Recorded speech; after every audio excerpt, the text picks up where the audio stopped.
అనగనగా ఒక అడవిలో పెద్ద చెరువు ఉంది. ఆ చెరువులో చాలా చేపలు ఉన్నాయి. అవి చాలా తెలివైనవి. వేటికి అంత సులభంగా దొరికేవి కావు. అన్నీ కలిసి మెలిసి గొడవ పడకుండా ఆపదల నుంచి గట్టెక్కేవి. ఆ అడవిలో ఒక పిల్లుంది. దాని కన్ను చేపలపైన పడింది. ఒక్కసారైనా కమ్మగా కడుపు నిండా ఈ చేపలు తినాలి అని అనుకుంది. కానీ వాటిని ఎలా పట్టుకోవాలో తెలియటం లేదు. చెరువు దగ్గరికి వచ్చి ఎంతసేపు వేటాడినా ఒక్కటి కూడా చిక్కేది కాదు. ఆ పిల్లికి దగ్గరలో ఆ నీళ్ళల్లో ఒక కొంగ కనిపించింది. దాని దగ్గరికి వెళ్ళి, కొంగమామ, ఈ చెరువులో చేపలు బాగా లావుగా నిగనిగలాడుతూ ఉన్నాయి. ఒకటో రెండో నాకు పట్టివ్వవా? చాలా రోజులైంది నేను చేపలు తినాలని ఒకటే కోరికగా ఉంది అని బతిమలాడింది. దానికి కొంగ నవ్వి, అల్లుడు, ఈ చెరువులో చేపలు అన్ని చేపల్లా అంత తెలివి తక్కువ కావు. గంటలు గంటలు కదలకుండా మెదలకుండా నిలబడినా కాళ్ళు నొప్పులు తప్ప ఒక్కటంటే ఒక్కటి కూడా దొరకదు. ఏవో చిన్న రొయ్యి పిల్లలు నత్తగుల్లలు తింటూ బ్రతుకుతున్నాను. పక్క చెరువు పోయి అప్పుడప్పుడు శుభ్రంగా తినేసి వస్తాను అంది. దానికి పిల్లికి ఏం చేయాలో తోచలేదు. కానీ దానికి ఆ చెరువులో ఉన్న చేపల మీద ఆశ మాత్రం చావలేదు. వాటిని తలుచుకోగానే నోట్లో సుర్రున నీళ్లు ఊరుతూ ఉంటాయి. ఒకరోజు అలా పోతూ ఉంటే దానికి ఒక అతను నది ఒడ్డున నిలబడి నీళ్లలో గాలం వేసి కనపడ్డాడు. అరే, ఇదేదో చాలా సులభంగా ఉందే అనుకుంటూ చేపలు ఎలా పడుతున్నాడో చాలా జాగ్రత్తగా గమనించింది. గోధుమ పిండి ఉండలు గాలానికి వేసి విసరడం కూడా గమనించింది. అతను భోజనానికని పక్కన పెట్టి గాలాన్ని వెళ్ళగానే పిల్లి నెమ్మదిగా అడుగులో అడుగు వేసుకుంటూ వెళ్ళి ఆ గాలాన్ని సహా గోధుమ పిండి ఉండలతో సహా ఎత్తుకొని వచ్చేసింది. పిల్లి కూడా గాలానికి గోధుమ పిండి ఉండలు పెట్టి చెరువులో వేయసాగింది. చెరువులో చేపలకు కనపడకుండా చెట్టు చాటునో పుట్ట చాటునో దాచిపెట్టుకునేది. ఒక్కొక్కసారి ఒక్కొక్క చోట గాలం వేసేది. చేపలకు ఇదంతా తెలియదు కదా. దాంతో అవి ఆహారం కోసం వెతుకుతూ గాలానికి ఉన్న పిండిని తినడం మొదలు పెట్టేవి. దాంతో నీటిపై తేలుతున్న బెండు ముక్క లటుక్కున మునిగేది.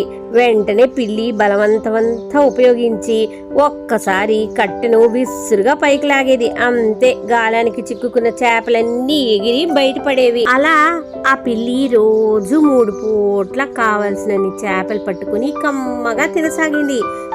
నెమ్మదిగా చెరువులో చేపలన్నీ బాగా తగ్గిపోయాయి.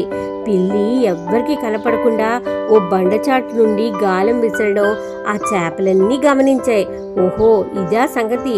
మనం ఇలాగే గమ్మునుంటే చెరువు ఖాళీ అయ్యేటట్టుంది. ఎలాగైనా సరే ఈ దొంగ పిల్లి మళ్ళా ఇటువైపు రాకుండా బుద్ధి చెప్పాలి అనుకున్నాయి. ఆ చెరువులో ఒక మొసలి పిల్ల కూడా ఉంది. అది పెద్ద బండరాయి కిందే పడుకుని ఉండేది. చెరువులో చేపలన్నీ ఆ బండరాయి దగ్గరే ఆడుతూ పాడుతూ ఎగిరి గంతులేయడం మొదలుపెట్టాయి. పిల్లి వాటిని గమనించింది. ఓహో, ఈ బండరాయి దగ్గర గాలం వేశానంటే ఎన్ని చేపలే చేపలు అని లొట్టలేసుకుంటూ రాయిపైకి చేరుకుంది. మొసలి ఆ బండరాయి కింద హాయిగా నిద్రపోతూ ఉంది. వెంటనే గాలం వేయగానే కావాలని చేపలన్నీ పక్కకు తప్పుకుని ఆ మొసలిని గిల్లడం మొదలుపెట్టాయి. వెంటనే కోపంగా మొసలి నోరు తెరవడంతో ఆ గాలం వెళ్ళి మొసలి నోట్లో తగిలింది. ఒక్కసారిగా గాలనుకున్న బెండు మునిగేసరికి పిల్లి అదురుపడి గట్టిగా కట్టెను పైకి లేపింది. అంతే, గాలం ముసలి నోట్లో గట్టిగా ఇరుక్కుపోయింది.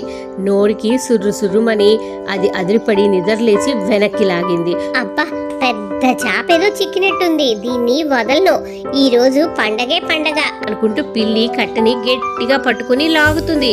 పిల్లేమో బయటికి లాగుతుంది, ముసలేమో లోపలికి లాగసాగింది. దాంతో నీటిలోని ముసలికి బలం ఎక్కువ కదా, అది కాక నోరు సురుసురుమని మండిపోతుంది. దాంతో కోపం వచ్చి ఒక్కసారిగా బలమంతా ఉపయోగించి ఒక్కలాగు లాగింది. అంతే, పిల్లి కట్టెతో పాటు ఎగిరి దబీమని చెరువులో పడిపోయింది. మొసలి కోపంతో సరసరా దానివైపు దూసుకురాసాగింది. వామ్మో, ఇంతవరకు ఇది చేప అనుకుని ఆనందంగా గెంతుతున్నాను. ఇది మొసల, దీనికి దొరికానంటే అంతే, దెబ్బకి దేవుడికి నేను ప్రసాదం అయిపోవడం ఖాయం అనుకుంటూ వేగంగా బయటికి ఉరకసాగింది. మొసలి సర్రును దూసుకొచ్చి కసక్కున దాన్ని పట్టుకోబోయింది. అనుకుంటూ పిల్లి ఎగిరి గట్టు మీదకి దూకింది. కానీ పాపం దాని తోక మొసలి నోట్లో ఇరుక్కుపోయింది. తోక కోసం చూసుకుంటే అసలుకే మోసం వచ్చేటట్లుందని బయటపడితే బఠానీలైనా అమ్ముకుని బతకచ్చు అనుకుంటూ తోకని పట్టుకొని గట్టిగా లక్కలాగు లాగింది. అంతే, దాని తోక సగానికి సగం ఊడిపోయింది. ఒళ్ళంతా కారం పూసినట్టు, తోకకు నిప్పు పెట్టి అంటించినట్టు ఒళ్ళంతా మండిపోతుంది. అది తగ్గడానికి దానికి సుమారు 1 నెల రోజులు పట్టింది. ఆ మొసలి భయంతో మళ్ళా ఎప్పుడు ఆ చెరువు వైపుకి రాలేదు. చేపలన్నీ వాటి తెలివికి ఎంతో ఆనందించాయి. కలిసికట్టుగా ఉండబట్టే కదా మనం ఆ పిల్లిని తరుముకున్నాము అని ఎంతో ఆనందపడ్డాయి. ఈ కథ నచ్చితే లైక్, షేర్, సబ్స్క్రైబ్ చేయండి.